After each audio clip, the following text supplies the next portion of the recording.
नमस्कार मित्रांनो, ऐका हो ऐका या मराठी पॉडकास्टमध्ये मी अनामिका तुमच्या सगळ्यांचे मनापासून स्वागत करते.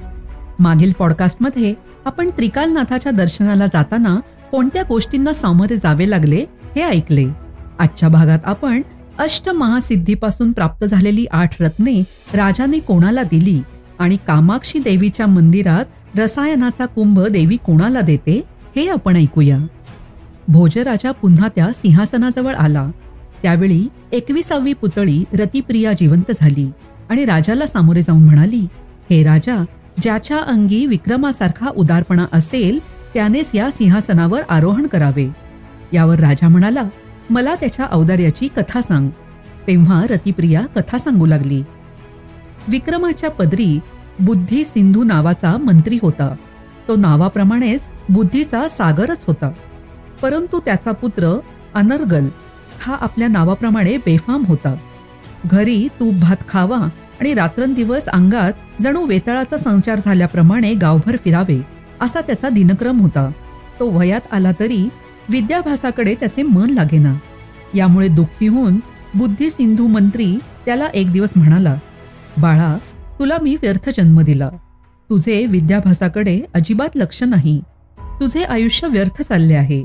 ऐक, पुत्रा वाचून घर शून्य भासते, नातेवाईका वाचून देश शून्य भासतो, मूर्खाचे हृदय शून्य असते आणि दारिद्र्यात मात्र सर्वच काही शून्य असते. म्हटलेच आहे की, जो विद्वान नाही की धार्मिकही नाही असा पुत्र जन्माला येऊन काय उपयोग. घरची गाय दूध देत नाही व गाभणही राहत नाही असे असेल तर त्या गायीचा काय उपयोग. आपला पुत्र सशक्त, सुंदर आणि धनवान असूनही त्याच्या अंगी जर विद्वत्ता नसेल तर त्यापेक्षा गर्भपात झालेला किंवा जन्माला येताच तो मृत झालेला पुरवला. त्यापेक्षा पोटी कन्या आली तरी चालेल किंवा मुळातच गृहस्थाश्रमच पत्करला नाही तरी हरकत नाही. आपल्या वडिलांचे हे कडू उद्गार ऐकून अनर्गलला पश्चाताप झाला. त्याला आजवरच्या आयुष्यक्रमाचा अगदी कंटाळा आला आणि तो दुसऱ्या देशाला निघून गेला. दुसऱ्या देशात राहून त्याने गुरुची सेवा केली आणि सर्व शास्त्राचे ज्ञान मिळवले. नंतर तो स्वदेशाकडे परत यायला निघाला. त्यावेळी त्याला एक मंदिर दिसले. त्या मंदिराजवळच एक स्वच्छ पाण्याचे सरोवर होते.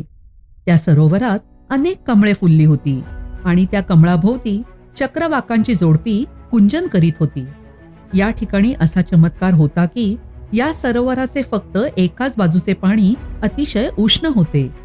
हे सर्व पाहून त्याने तेथल्याच एका घाटावर रात्री मुक्काम केला. मध्यरात्र झाली तेव्हा त्या सरोवरातून 8 अप्सरा बाहेर आल्या. त्या लागलीच मंदिरात गेल्या आणि तेथे त्यांनी देवाची षोडशोपचारे पूजा केली आणि नंतर सभामंडपात नृत्य गायन करून देवाला प्रसन्न केले. प्रसन्न झालेल्या देवाने त्यांना प्रसाद दिला. पहाटे त्या परत निघाल्या तेव्हा त्यांच्याकडे टक लावून पाहत असलेला अनर्गल त्यांना दिसला. लागलीच त्या थांबल्या. त्यांच्यापैकी एक जण त्याच्याजवळ गेली आणि त्याला त्यांनी विचारले, हे सौम्या, आम्ही आता आमच्या नगराला परत जात आहोत. तू आमच्याबरोबर येणार काय? होय, तसेच करीन, असे म्हणून अनर्गल त्यांच्या मागून चालू लागला. तो त्या सरोवराच्या किनाऱ्यापर्यंत आला. सरोवराच्या उष्ण पाण्यात त्या सर्व शिरल्या. त्यांच्या मागोमाग जाण्याचा त्याला काही धीर झाला नाही. प्रवास करीत करीत काही दिवसांनंतर तो आपल्या घरी परत आला. तो विद्वान होऊन आलेला पाहून त्याचे आईबाप व नातेवाईक यांना आनंद झाला. दुसऱ्या दिवशी तो राजाच्या भेटीला गेला. तेथे आसनावर बसल्यावर राजाने त्याला विचारले, अरे अनर्गला, तू इतके दिवस कोठे गेला होतास? अनर्गल म्हणाला, मी ज्ञानार्जनासाठी दुसऱ्या देशात गेलो होतो. राजाने उत्सुकतेने विचारले, परदेशात प्रवास करीत असताना तुला आश्चर्यकारक असे काही दिसले काय? अनर्गलाने राजाला सरोवरातील अप्सरांची हकीकत सांगितली. लगेच राजाने प्रवासाची तयारी केली आणि त्या मंत्रीपुत्राला बरोबर घेऊन तो त्या स्थानी जाऊन पोहोचला. मध्यरात्र झाली.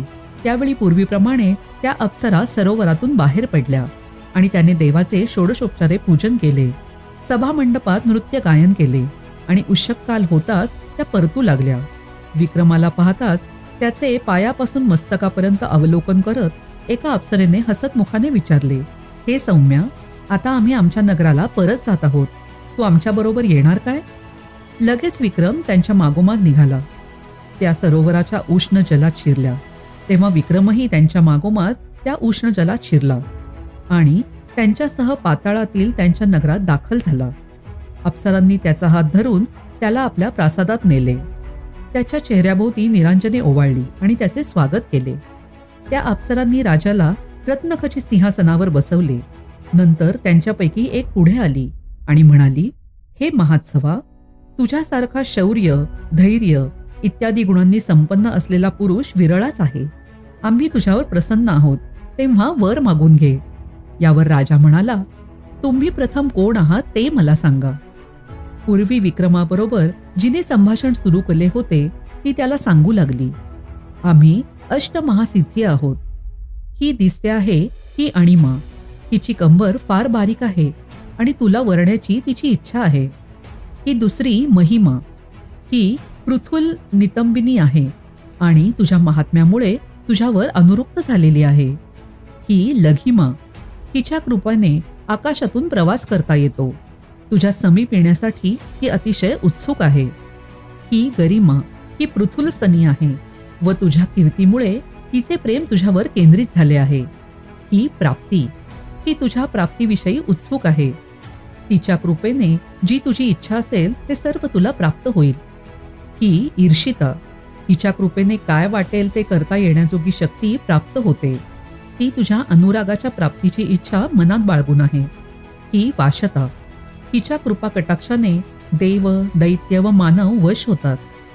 ती तुझी कृपा प्राप्त करून घ्यायला उत्सुक आहे. ही प्राकाम्या. इच्छित प्राप्तीवर हिची सत्ता आहे. ही स्वतःच तुझ्या प्राप्तीची इच्छा करीत आहे. आमच्या परिवारात अनेक आणखी शक्ती आहेत. हे नृपा, आम्ही सर्वजण आमच्या दासीसह तुझ्या सत्तेला मान्यता देत आहोत. तेव्हा तू येथेच राहा व या देशावर राज्य कर. यावर विक्रम म्हणाला, मी राज्य मिळवण्यासाठी येथे आलेलो नाही. माझे राज्य मला पुष्कळ आहे व पुरेसे आहे. तुमचा चमत्कार पाहण्यासाठी मी तुमच्या मागोमाग येथे आलो आहे. मी तुमच्या आज्ञेचे पालन करू शकणार नाही, म्हणून माझ्यावर तुम्ही रुष्ट होऊ नका. राजाच्या या नकारामुळे त्या महासिद्धी त्याच्यावर रागवल्या नाहीत. उलट त्यांनी आपापल्या शक्तीचे प्रतीक असे एक एक रत्न प्रत्येकाने त्याला अर्पण केले. त्या अप्सरांचा निरोप घेऊन राजा पाताळात पृथ्वीतलावर येऊन पोहोचला. तेथून उज्जैनीला परत जायला निघाला. मार्गामध्ये विक्रमाला एक वृद्ध ब्राह्मण भेटला. त्याची अवस्था पाहून राजाने त्याला विचारले, हे ब्राह्मणा, म्हातारपणामुळे तुझे शरीर थकलेले असूनही तू का बरे लांबचा प्रवास करीत आहेस? तेव्हा राजाला आशीर्वाद देऊन तो ब्राह्मण म्हणाला, ऐक, माझे नाव विष्णू शर्मा. माझे गोत्र काश्यप आणि मी कांची नगराचा राहणारा आहे. मी जन्मापासून दरिद्रीच आहे. त्यात भर म्हणून कजाक बायको माझ्या दैवात आली आहे. ही धर्मपत्नी दरिद्री पतीचा तिरस्कार करते. म्हणतातच की माणसापाशी असलेले द्रव्य नष्ट झाले म्हणजे त्याला त्याचे मित्र, नातेवाईक आणि पुत्र सोडून देतात. सद्गुणी व कुलीन पत्नीही त्याला विचारत नाही. त्याच्या अंगी असलेले गुण जणू नष्ट होऊन जातात. ज्या स्वामींची त्याने अनेक वेळा बहुमूल्य सेवा केलेली असते तोही त्याचा द्वेष करू लागतो. त्याचप्रमाणे ज्याच्या हाती धन नाही त्याचे जीवन निरर्थक आहे असे मानण्यात येते.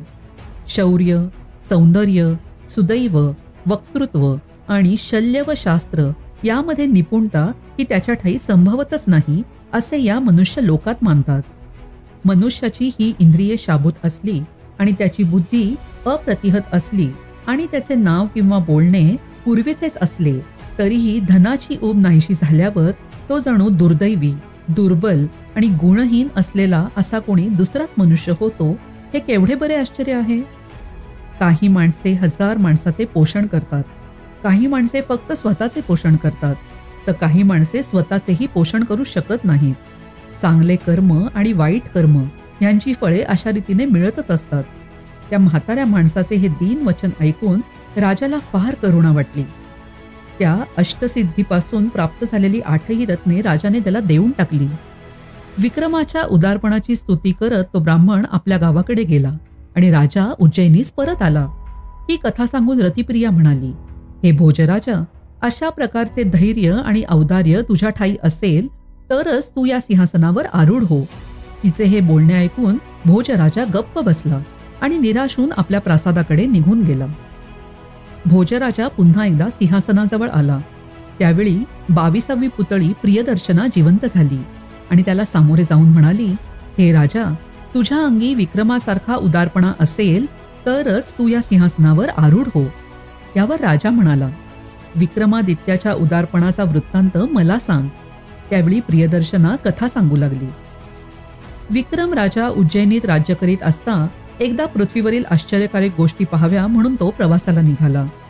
त्याने अनेक पर्वत ओलांडले आणि अनेक नगरे, मंदिरे आणि तीर्थक्षेत्रे यांचे दर्शन घेतले. चालण्याच्या श्रमामुळे व उन्हाची झळ लागल्यामुळे एकदा तो दमला होता, म्हणून तो मार्गावरच्या वनराईत थोडा वेळ विश्रांतीसाठी थांबला. त्या वनराईमध्ये एक स्वच्छ सरोवर होते आणि त्याच्या शेजारीच एक विष्णूचे मंदिर होते. त्या सरोवरामध्ये स्नान करून तो मंदिराच्या सभामंडपात जाऊन बसला आणि तेथे अत्यंत उल्हसित चित्ताने, उल्हसित मनाने विष्णूची स्तुती केली. ती स्तुती अशी होती, हे जगन्नाथा, तुझी स्तुती मौन राखूनच होते हे मला माहीत आहे. कारण विष्णूचे वर्णन हा शब्द सृष्टीच्या आटोक्या पलीकडचा आहे. विष्णूचे पूर्ण ज्ञान ब्रह्मदेवालाही झालेले नाही. तुझ्याशिवाय मी दुसऱ्या कोणाचेही ध्यान करीत नाही. दुसऱ्या कोणाचेही नाव माझ्या मुखी किंवा कानी येत नाही. दुसऱ्या कोणाच्या चरणकमलांचा मी आश्रय करीत नाही. हे श्रीनिवासा, प्रत्यक्ष श्री म्हणजे लक्ष्मी तुझ्या सहवासात आहे. हे पुरुषोत्तमा, तुझी सेवा करण्याची आम्हास संधी दे, एवढीच आमची प्रार्थना आहे. ह्या व अशा दुसऱ्या शब्दांमध्ये विष्णूचे स्तवन करीत असता विक्रम सभामंडपात बसला होता. इतक्यात तेथे एक ब्राह्मण आला आणि राजाच्या शेजारी जाऊन बसला. राजाने त्याला विचारले, हे ब्राह्मणा, आपण कोण आहात आणि कोठून आला आहात? ब्राह्मण म्हणाला, मी यात्रेकरू आहे आणि पृथ्वी पर्यटन करीत आहे. तुम्ही कोठून आलात? यावर राजा म्हणाला, मी तुझ्यासारखाच एक यात्रेकरू आहे. मीही पृथ्वी पर्यटन करीत आहे. त्यावर राजाकडे निरखून पाहून तो ब्राह्मण म्हणाला, महाराज, तुमचे दर्शन फार तेजस्वी आहे. तुमच्या शरीरावर सर्व राजलक्षणे मला स्पष्ट दिसत आहेत. खात्रीनेच तुम्ही सम्राट किंवा राजे आहात. असे असूनही तुम्ही राज्य सोडून पृथ्वी पर्यटनासाठी कशासाठी निघाला आहात? म्हणतातच की चंद्र पुन्हा पुन्हा उगवतो आणि नाहीशी झालेली संपत्ती पुन्हा प्राप्त होते, पण एकदा तारुण्य गेले की पुन्हा परत मिळत नाही, आणि जीव एकदा गेला की तोही पुन्हा परत मिळत नाही. पण जे भाग्य कपाळी लिहिलेले असेल त्यातून मनुष्याची सुटका कधीच होत नाही. त्याचप्रमाणे व्यक्तिमात्राच्या कपाळावर दैवाचा लेख लिहिलेला असतो. तो लेख ब्रह्मा, विष्णू, महेश यांनाही पुसता येत नाही.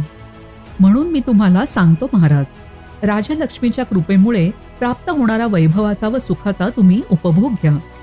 ब्राह्मणाचे हे बोलणे ऐकून राजा म्हणाला, हे ब्राह्मणा, तुझे बोलणे योग्य आहे. म्हणतातच की बालकांनीही केलेला उपदेश योग्य असेल तर त्याचा स्वीकार केला पाहिजे, परंतु प्रत्यक्ष ब्रह्मदेवाकडून मिळालेला आदेशही जर अयोग्य असेल तर तो गवताप्रमाणे सोडून देण्यास योग्य मानावा. त्यानंतर ब्राह्मणाचा चेहरा निरखून पाहून राजाने विचारले, हे ब्राह्मणा, तुम्ही असे अतिकष्टी का दिसता? यावर ब्राह्मण म्हणाला, माझ्या कष्टाचे कारण तुम्हाला सांगून काही उपयोग आहे काय? त्यावर राजा म्हणाला, तुमच्या दुःखाचे जर मला निवारण करता येणे शक्य असेल तर मी प्रयत्न करून पाहीन. त्यावर ब्राह्मण म्हणाला, माझ्या चेहऱ्यावरून तुम्ही माझे इंगित जाणले.